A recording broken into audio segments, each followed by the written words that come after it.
Les Vierges, bienvenue dans votre podcast d'astrologie pour le mois de juin. Si vous êtes soleil en Vierge, lune en Vierge ou Vierge, pardon, ou ascendant Vierge, cette partie de la vidéo est faite pour vous. Les Vierges, le mois de juin, c'est le mois où vous ne pouvez plus tout faire tout seul.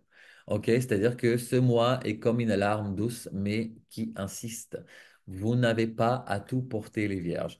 Vous êtes arrivé à une étape en fait où vous devez faire le tri entre les responsabilités qui sont les vôtres et celles que vous prenez par habitude, par peur ou par loyauté inconsciente quelque part. Donc c'est un mois de guérison du rapport au pouvoir et au partage en même temps.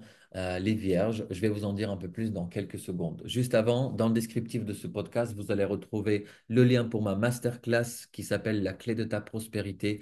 Votre prospérité d'une manière pratico-pratique avec des exercices concrets selon votre human design. Peu importe quel est votre niveau de connaissance sur l'human design, cette masterclass est faite de mon expérience et les exercices sont inspirés par ce que moi j'ai vécu dans les 8 dernières années de déconditionnement selon mon human design. Deuxième lien que vous allez retrouver dans le descriptif, c'est la conférence gratuite mensuelle du mois de juin qui va avoir lieu le 17 juin à 19h heure de Paris et qui s'appelle Syndrome de l'imposteur, dégage de là et laisse-moi briller.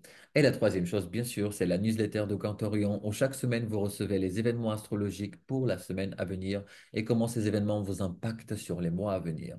Les Vierges, Saturne est entré en bélier dans votre maison 8 le 25 mai. Il va y rester pendant quelques mois, puis revenir dans votre maison 7 une dernière fois en poisson et à partir de février 2026, il rentrera pour 2 ans et demi dans votre maison 8. Par contre, là, c'est l'apéro, c'est-à-dire que Saturne vient mettre de l'ordre dans votre maison des liens profonds, la maison 8, des fusions, des dettes émotionnelles et matérielles, de la sexualité, de tout ce qui est, comment ça s'appelle, ésotérique. OK?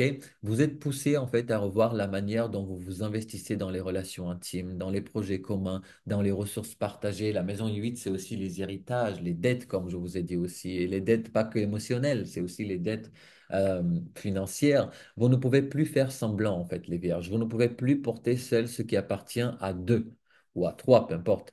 Ce transit, en fait, de Saturne en maison 8 peut réveiller des blessures. Mais il vous offre aussi l'opportunité d'une vraie transformation intérieure parce que vous renaissez. En fait, la maison 8, quand il y a des planètes qui passent dedans, on est vraiment en train de renaître. Moi, d'ailleurs, en tant qu'ascendant cancer, par exemple, j'ai Pluton qui passe là, dans la maison 8 pour les 20 années à venir. Donc, je sais très bien que je ne serai plus du tout, du tout, du tout, du tout la même personne parce que Pluton représente cette transformation. Pour vous, c'est Saturne. Donc, cette Saturne, il le restructure, il organise, il ralentit pour qu'on puisse voir les choses, les faire d'une manière plus alignée, plus correcte et puis avancer. Ce qui est génial, c'est que quand il récompense Saturne, il récompense sur le long terme. La seule chose qu'il demande, c'est de nous aligner en fait. Et pendant le moment où il est entré justement dans cette maison 8 pour vous les vierges, il a rencontré Neptune. Et là, ils sont ensemble pendant 2 mois. Donc, tout ce que vous idéalisez dans les relations, dans l'amour, la sexualité, l'argent partagé, l'entraide, etc., tout ça est remis en question. Vous pouvez vous sentir trahi, vous pouvez vous sentir confus, ou au contraire, complètement inspiré, construire une relation qui est vraiment sacrée, qui est plus toxique, qui est incarnée, qui est plus mature. C'est un moment charnière, en fait. C'est-à-dire que soit vous vous perdez, soit vous vous alignez puissamment avec une vérité émotionnelle et énergétique que vous n'avez jamais osé toucher avant. OK? Ensuite, de l'autre côté, à partir du 10 juin, les Vierges, on va voir Jupiter qui va entrer dans le signe du Cancer dans votre maison 11 et qui va y rester pendant 1 an.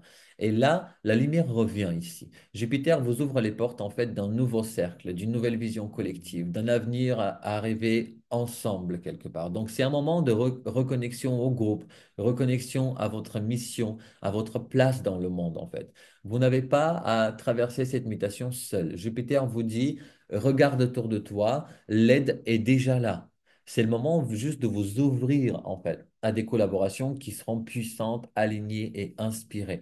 Bon, pendant le mois de juin, juillet, là, on peut pas trop, vous pouvez ne pas trop ressentir tout ce que je suis en train de vous dire pour Jupiter en Cancer parce qu'il sera au carré de Saturne et Neptune en Bélier dans votre maison 8. Donc, on va pas vraiment cette expansion on ne va pas voir cette expansion et ces opportunités de Jupiter pendant ces 2 mois-là. Justement, enfin, vous pourriez être les vierges tenter de rester seul, par exemple, par peur de décevoir, de dépendre ou de perdre le contrôle. Et pourtant, c'est exactement ce que l'univers vient vous guérir, en fait. C'est-à-dire que votre peur de la vulnérabilité dans le collectif.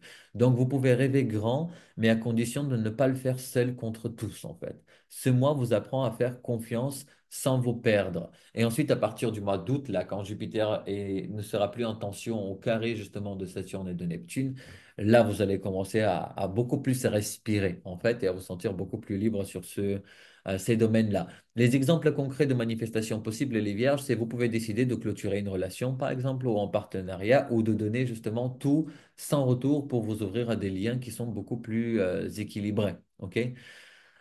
Vous pouvez rejoindre aussi un projet collectif aligné avec vos valeurs et vous pouvez découvrir la puissance du nous, hein, quand il est bien structuré, bien évidemment. Bien structuré, pardon.